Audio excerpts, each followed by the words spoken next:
This film is based on a true story. June 13, 1966. A young mother, Patricia Weir, known to everyone as Trish, is going about her daily chores. Meanwhile, the Supreme Court is preparing to make a public announcement, which is a rare occurrence, making it a historic event. Chief Justice Earl Warren understands the public outcry that is likely to follow. Trish hears on TV about the Miranda rule, a new law stating that a suspect must be informed of their rights during an arrest. This brings Trish back in her memories to 3 years earlier, March 2, 1963. Trish's mother, Zeela, is proud of her daughter who works hard to pay for her secretarial courses. Zeela also instructs her daughter, saying that successful men like women who always smile. Trish is working part-time as an usher at a movie theater to earn money. The girl believes that a bright future awaits her. James Valenti, also a theater employee, is in love with Trish and suggests they take the bus together after work. Trish happily agrees. On the way, the young people, both looking shy, discuss movies and books. James invites Trish to visit a bookstore next Saturday and go for a walk afterward. A happy Trish gets off at her stop, but returns home later than usual and looking disheveled. Her sister, Anne, immediately notices that something is wrong. Trish cries, unable to utter a word. The commotion wakes their mother. Trish cries without stopping, and they take her to the emergency room.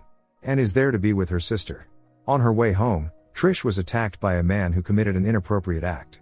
The doctor examines Trish, but his conclusion is inconclusive. Trish whispers that the man had a knife. The doctor takes all the necessary samples and strokes crying Trish's head. In the morning, the girls return home. Paul, Anne's husband, also returns and tells the family that a man forced Trish into his car and abducted her. Zeela blames Trish, saying this wouldn't have happened if she hadn't been spending time with that loose girl, referring to Trish's co-worker. Now Zeela is determined to do everything to save her daughter's reputation. Trish cannot believe her mother refuses to report the incident to the police. Zeela tells Trish she's not the first this has happened to. The world is cruel, and if it comes out that Trish is damaged goods, no successful man will ever want her. Zeela suggests her daughter forget everything and return to their original plans. Trish feels betrayed. However, Anne insists that they all go to the police together, because the man who did this to Trish could do the same to someone else. How many more girls might suffer? Detective Cooley invites all three women for questioning. Zeela makes it clear she's against this conversation, but urges her sister to tell the truth. Detective Cooley shows remarkable patience, while Zeela keeps interrupting. Trish recounts how she was heading home when a man forced her into his car and drove off. It was just after midnight. Detective Cooley asks Trish to recall details. She says the man took her to a deserted area. It was too dark for her to remember his face well. When it was over, the man brought her back to the same place where he had picked her up. When the detective suggests a polygraph test, Zeela claims the police never believe victims. But Trish agrees to take the polygraph anyway. Zeela is only concerned that her daughter's future will be ruined, while Anne believes Trish is doing the right thing. The girl struggles to identify the car. The polygraph results are inconclusive, but this is not the first case of such attacks in the city. Zeela drives Trish home, repeating that the police won't believe her anyway. Anne has 2 children, a boy and a girl. Anne supports Trish in every way, understanding what she has been through. Detective Cooley and Sergeant Nealis begin an investigation. The detective believes Trish's testimony, while the sergeant is skeptical. The officers question theater employees and bus passengers, but no one saw anything suspicious. The police have no leads. Anne brings Trish to the police station again so she can add to her statement. But Trish is too shy, so she can't call certain things by their names. A week later, Trish decides to return to work, and Anne gives her a ride. Trish doesn't want to dwell on this story, thinking about her future instead. She finds out that today is James's last day at work because he got a job at a bookstore. Trish approaches him to say hello, but he ignores her. Just like Zeela said he would. That same evening, Paul notices a suspicious car near their house and memorizes the license plate. Later, Paul meets Trish after work. Now the police at least have a lead. The car belongs to Twyla Hoffman. The officers go to the address, but it turns out the Hoffmans don't live there. According to their neighbor, the last people who lived there were the Mirandas, who moved out recently. The officers manage to find out that Ernesto Miranda has had previous run-ins with the law. One of Miranda's former colleagues gives the officers his new address, and they head there immediately. The car matches Paul's description. The door is opened by Ernesto's girlfriend, Twyla Hoffman, holding a baby in her arms. Ernesto comes out of the house carrying their older daughter. The officers insist that he come with them to the station for questioning. Ernesto agrees. The officers don't reveal to Ernesto the real reason for their interest, lying that his car was seen near the location of a burglary. Detective Cooley plays the role of the good cop, gradually leading Ernesto to the incident involving the girl on 7th Avenue. Ernesto denies everything. The detective shows Ernesto his file, which is far from clean. Years ago he was dishonorably discharged from the army for peeping. Detective coolly suggests that Trish identify Ernesto, that way they can be sure it was him. At the police station, Trish meets a girl named Barbara who is presumably another one of Ernesto's victims. Barbara is invited for the lineup first. When it's Trish's turn, she points to Ernesto out of 4 men, but she's not sure. If Trish could hear his voice, she might be certain. Detective coolly urges Ernesto to be honest. Ernesto claims that Trish willingly got into his car. When he sees Trish, his face clearly shows that he recognizes her. Barbara withdraws her statement because she's engaged and getting married in 3 months. Ernesto already regrets agreeing to the lineup. June 3, 1963, the day of the trial. Trish is very nervous, but Anne is there to support her. The outcome of the trial will decide whether Ernesto goes to prison or Trish is accused of slander. Trish's lawyer, Lawrence Turoff, and Ernesto's lawyer, Alvin Moore, will each represent their clients. 11 months later, it's Trish's wedding day. Zila is very happy to be marrying off her daughter to a successful man. But Trish never told her future husband what happened, and her name never appeared in the newspapers. Trish and Charles Shumway are now officially husband and wife. It was the perfect wedding. July 15, 1965. Lawyer John Flynn opens the folder containing Ernesto Miranda's case. 2 years earlier, Trish testified in court that Ernesto was guilty, but Alvin Moore insisted the victim's words were unconvincing, since it was dark and she could have misidentified her attacker. Nevertheless, the court found Ernesto guilty. Alvin Moore is disappointed with the outcome, convinced that Ernesto, who only completed the 8th grade, confessed under police pressure.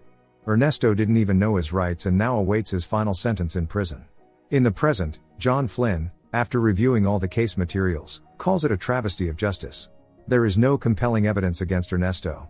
He made a mistake by confessing, as the police pressured him, saying they couldn't help unless he said what they wanted. Now Ernesto faces up to 40 years in prison. Alvin regrets that he can no longer help. He plans to retire and take care of his sick wife. Ernesto feels abandoned. Everyone has left him, even Twyla, who took the kids and left. Trish is haunted by nightmares. Charles senses that something is bothering his wife, but she doesn't want to talk about it. John Flynn visits Ernesto in prison, offering to be his lawyer because it's clear his rights were violated. Ernesto has already been in prison for 2 years, but he still has a long sentence ahead of him. John Flynn intends to file an appeal with the Supreme Court, and the Human Rights Union will cover all expenses. Ernesto says the police intimidated him into signing the confession. And if there's a chance now to fight for his freedom, Ernesto can't afford to miss it. Pregnant Trish is taken to the hospital. When he learns it's a girl, Charles feels disappointed, as he had really wanted a son. Trish immerses herself in daily routines, but her quiet life is disrupted by a newspaper article about the reconsideration of the Miranda case. Trish's name hasn't been mentioned in the press, and Lawrence Turoff reassures both Trish and Anne that even if the Supreme Court agrees to a retrial, Ernesto has no chance of being released. All this time Trish still hasn't had the courage to tell Charles everything. John Flynn is determined, even though Lawrence Turoff tries to dissuade him, insisting that Ernesto is clearly guilty. However, John knows that Ernesto's rights were violated and is ready to fight to the end. Just because Ernesto had trouble with the law in the past doesn't mean he's guilty now. Trish had hoped that nightmare was behind her, but here she is again reliving all those terrible events. John's intention to reopen the Miranda case causes a stir, and on February 28, 1966, the court hearing begins. John Flynn argues that the defendant's confession cannot be considered solid evidence. On June 13, Chief Justice Earl Warren brings the very foundation of American criminal law to the table. Since the police forced Ernesto to write a confession under pressure without informing him of his right to remain silent, the court's decision is annulled and will be reviewed. Naturally, everyone is concerned about what's happening, especially Detective Cooley and Sergeant Nealis, who may be accused of abusing their authority. Trish closely follows the developments of the Miranda case on television, which irritates her husband. He's convinced it has nothing to do with her. Detective Cooley's colleagues joke about whether he remembers to read suspects their rights. Twyla Hoffman shows up at the police station. She has returned to her first husband and is worried that Ernesto might be released from prison. She now claims that during a prison visit, Ernesto told her that what he's accused of really did happen. Lawrence Turoff tries to convince Trish to appear in court, but she's afraid of her husband's reaction. Besides, she knows for sure that Ernesto is guilty. Their neighbor tells Charles that a man came by, and Trish is forced to tell her husband everything. He reacts angrily. He doesn't want their relatives and friends gossiping that his wife had anything to do with some Mexican. Trish is determined to testify in court, and Charles calls her disgusting before storming out in a rage. That same night, he's pulled over for drunk driving.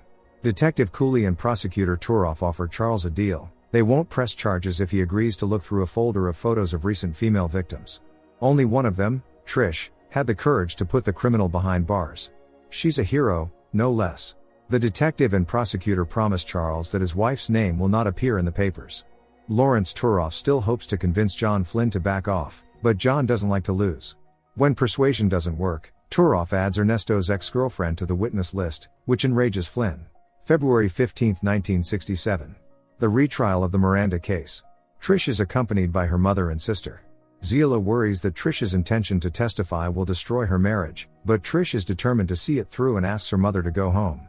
Still, Zila shows up in court to support her daughter. The hearing is declared open.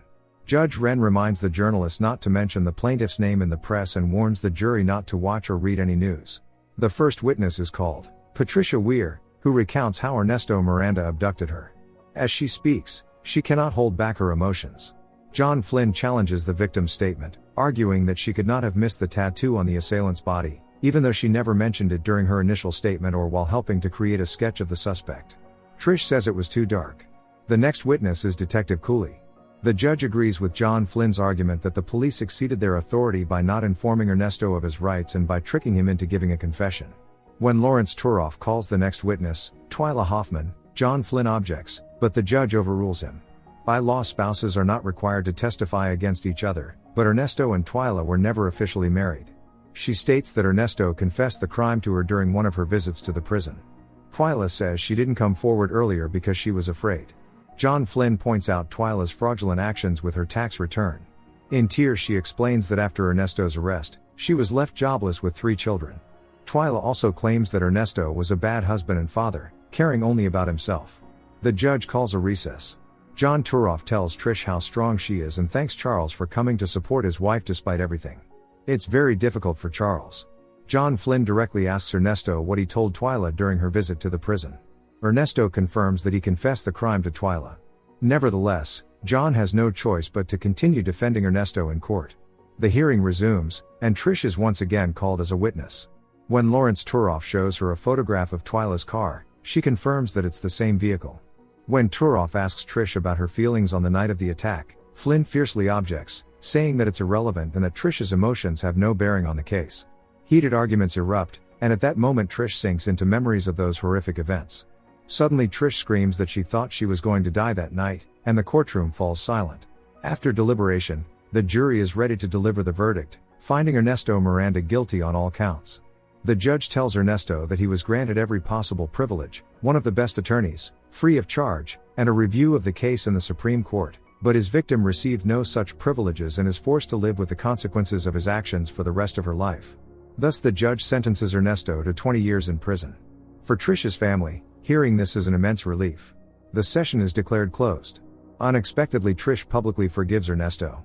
The news reports that after a retrial, the court upheld Miranda's conviction. Trish feels she did the right thing.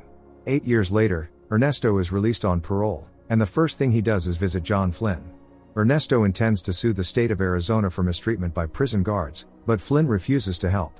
Soon after, in a bar, Ernesto gets into a drunken fight in which he loses his life. Such a meaningless end for him. The irony is that the man who took Ernesto's life invoked his Miranda rights and was not detained on the night of the crime. He fled to Mexico. When Trish finds out, she experiences conflicting emotions.